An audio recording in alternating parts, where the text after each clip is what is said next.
I got an email from Tim saying that he has bought the plans for my wooden bar clamps here, and he is a little bit nervous about using the good hardwood to build it. He asked me if he could use, well, the first thing he asked me if he could use was plywood, oak plywood, glue it up to the right thickness.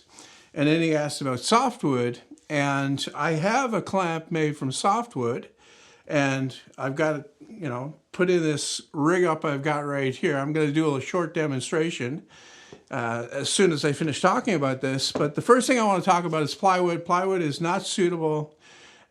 Basically, any composite material, wood-based material, is not going to work for the bar of a clamp. Like MDF is definitely not going to work. Particle board or particle board core plywood, any type of plywood.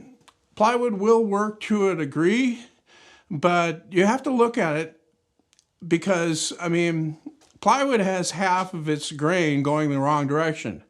And what makes a bar strong is having all the grain going in the same direction. If half of it's going down, then you don't get any real strength from that, basically. So all of the laminations that are going the right way will give it strength. Everything else is just filler, basically. So you're better off going with something solid. And the best option is a stiff hardwood. Ash is a remarkably stiff hardwood. It's very good. Maple is another good one. Also, to a certain extent, the softer hardwoods like walnut and cherry are still better than softwoods, but softwood is not something you should rule out. When you compare it directly to hardwood, softwood is still pretty strong. Let's talk about my setup here for demonstrating this. I have 3 clamps. One is my hardwood bar clamp, the one made from ash, the bar, solid bar. The other one is a prototype I made for these clamps before I actually built them, which is this one right here. And this is made from pine. It looks like pine to me. Any clear. The important thing about any type of wood like this is that the grain be as straight as possible along the length of the piece, and that it be as clear as possible. Any defects like knots or curly grain or anything like that will affect the ultimate strength of the bar itself. The other one I have here is one of my old pipe clamps that I never use. I don't like using these because they're heavy and they tend to beat up the stuff that I'm putting together. And I mean, if you drop it, your project is ruined. Whereas these wooden ones are light and easy to work with, and they apply more than adequate strength to everything that I've wanted to glue up with them. People have asked me how strong the clamps are. I think what they're looking for is some kind of a number. I don't have that. I don't have a test lab set up here to do those kind of calculations or tests. All I can do is give it in practical terms and say that it's strong enough for most everything that you'll want to clamp together as far as woodworking goes. Okay, so getting back to my test setup, what I'm going to do with these is I'm going to put a weight on the end at the same place on each bar. What I did do was I clamped them down to the workbench on the other side over there, and I spaced them up off the bench in the same place right across so that they are exactly 1 inch above the edge of the workbench here, so that I can measure that and see how much they deflect downwards when I put the heaviest thing that I have in my workshop currently on them. That's just this motor, a 1/3 horsepower, but it's pretty heavy. I would say probably 30 pounds. And I'm going to hang it from the softwood one first. And just leave that to settle. And then I'm going to measure the gap down at the bottom, see how much is deflected downwards, and make a comparison on all 3. All right, I'm just going to double check my measurements here before I start. 1 inch, 1 inch, and this one I have to actually push it down a little bit so it contacts that piece of plywood I have underneath the bar at the same distance, and that's 1 inch as well. Now the weight is, like I said, a motor, and I'm just going to hang that up near the end of the bar. And I can see that it's deflected downwards. Just going to let that settle and stop bouncing. And then I'll get a measurement. And it's, what I have now is 13/16. So that means that the bar deflected down 3/16 of an inch over that distance right there with this weight on the end. I'm just going to switch that onto this one, same location. Once again, I can see a bend. I'm just going to jostle it a little bit to make sure it is completely settled. And I'll measure again. And this one, again, is 13/16. So there's no difference in the amount of deflection from this one to this one. Even though this one actually is a little bit thinner than this one, this bar is 15/16 of an inch thick, and this one's a full 1 inch. So let's switch to the motor. Not motor, pipe clamp. Once again, I'll give it a little bounce to make sure that it's good. I can see there's a good bend in the bar. This is 1/2 inch pipe, and same.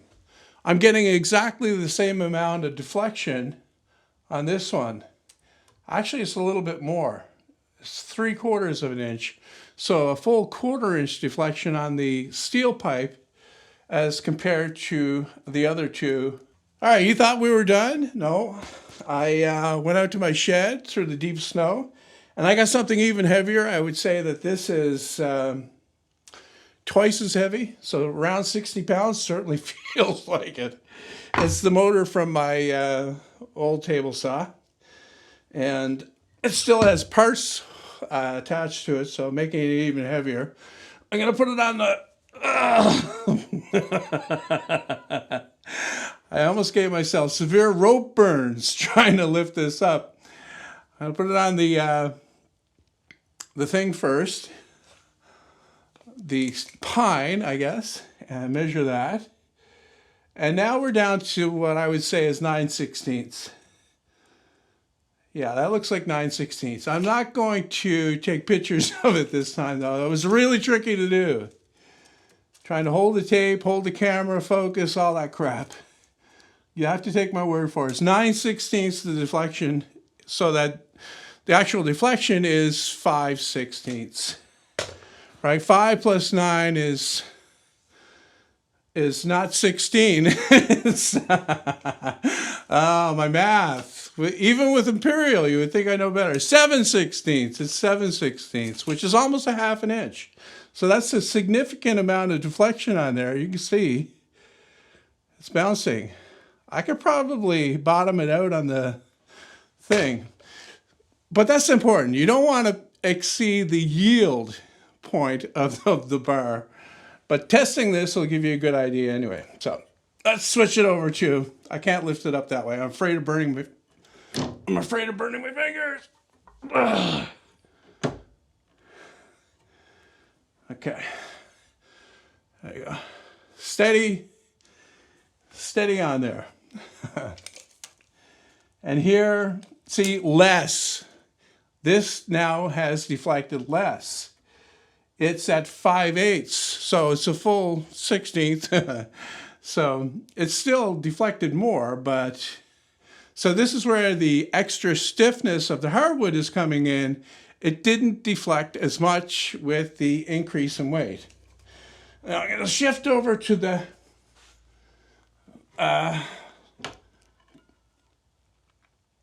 iron, the pipe clamp, whatever the heck it is. Get that in the same location, clean the dust off myself. And this has deflected down to a 1/2 inch. So when you compare it, okay, this deflected a 1/4 inch with the first load. It's deflected a full 1/2 inch now. So this is performing no better than this softwood bar is right here. Okay, so what did that prove? Absolutely nothing. It didn't prove a thing. All it should do is to help you put things in perspective when you're thinking about things like this. As far as relative strength goes, all three of these bars over that distance are generally the same.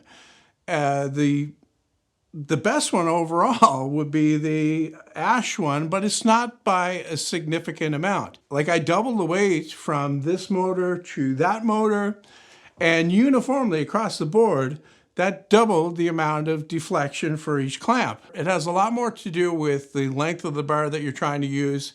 Like these wooden bar clamps here, I wouldn't recommend making them any longer than I've made these. Maybe possibly to clamp something that's up to 48 inches, and that would be the maximum. But even then, you're going to have one clamp on one side and another clamp like in line with it, like next to it on the other side, to counterbalance that deflection that you'll have. The panel will go together in the same way that these bars are bending, and the only way to counteract that with every type of clamp is to put another one on the other side to offset that bend.